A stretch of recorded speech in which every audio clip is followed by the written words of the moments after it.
সাগরপাড়ায় ভয়াবহ অগ্নিকাণ্ডে ছারখার হয়ে গেল একটি কাঠের গুদামঘর। গভীর রাতে নিঃশব্দতা ভেঙে আগুনের লোহিত শিখা ছড়িয়ে পড়ল মুহূর্তের মধ্যে। মুর্শিদাবাদের সাগরপাড়া বাজারের ঘোষ ফার্নিচারের পিছনে গুদামে হঠাৎই আগুন লাগে প্রায় 2:30 নাগাদ। স্থানীয় বাসিন্দারা প্রায় ধোঁয়া দেখতেই পেয়ে চিৎকার শুরু করেন। ছুটে আসেন সবাই। জল ঢেলে আগুন নেভানোর চেষ্টা হলেও আগুনের তীব্রতায় কেউ কাছে যেতে পারেনি। আমরা মানে ঘুম থেকে উঠে দেখছি আগুন, মানে দুর্ধর্ষ আগুন। এখন কিভাবে হয়েছে আমরা সঠিক বলতে পারছি না। অনুমান হয় শর্ট সার্কিট থেকেই হোক বা মানে কাঠের ঘর যদি কোনো মানে কেউ কিছু করে সেটাও হতে পারে। না জল দিল্লি মানুষ চেষ্টা করে পেরেনি।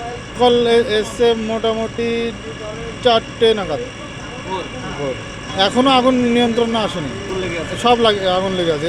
এটাতে 3 গাড়ি জল চলছে। তো অনেক টাকারই ক্ষয়ক্ষতি, প্রায় লক্ষাধিক টাকারও বেশি মাল ছিল আমার। কাস্টমারকে বুঝে গাড়ি সামলাতে হবে, যদি সরকারি কিছু সহায়তা পায় সেটা দেখা যায়। না আমার সিসিটিভি ক্যামেরা ছিল না। হ্যাঁ, পুলিশ আমাকে সার্ভিস দিয়েছে। শুভেন্দু ঘোষ। হ্যাঁ।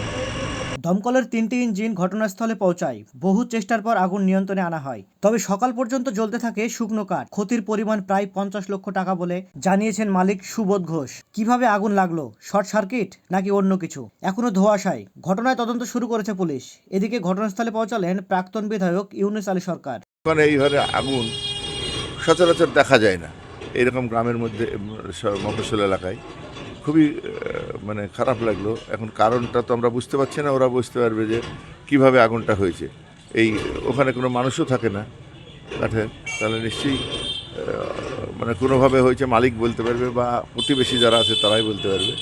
তো যেভাবেই হোক না কেন একটা মারাত্মক ধরনের ক্ষতি এইটা আমরা দেখতে পাচ্ছি। হচ্ছে যে এমনি যা কাঠের যা দাম বর্তমানে, আর যেভাবে ছাই দেখলাম, তাতে একটু বলাই যায় 1 কোটি টাকা, মানে কোটি টাকার উপরে হবে, তা মালিক আসল রহস্যটা বলতে পারবে। আর কি বলে, দমকল বাহিনী এরা সকাল থেকে করছে। আমরা তো খবর পেয়ে আসছি, এই তো সকালবেলায় শুনলাম যে এরকম একটা বিধ্বংসী আগুন হয়েছে।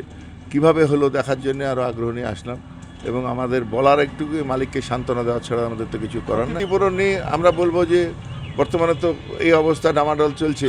এরা কেবল বর্তমান যারা জনপ্রতিনিধি এবং সরকার আছে তাদের কাছে আবেদন করব যে তারা যেন এই পাশে দাঁড়ায় এবং এই ভদ্রলোককে অন্তত ব্যবসায় পুনঃপ্রতিষ্ঠা করার জন্য আর্থিক সাহায্যের হাত বাড়িয়ে দেয়। এক রাতেই আগুনে শেষ হয়ে গেল বছরের পর বছর সঞ্চয়।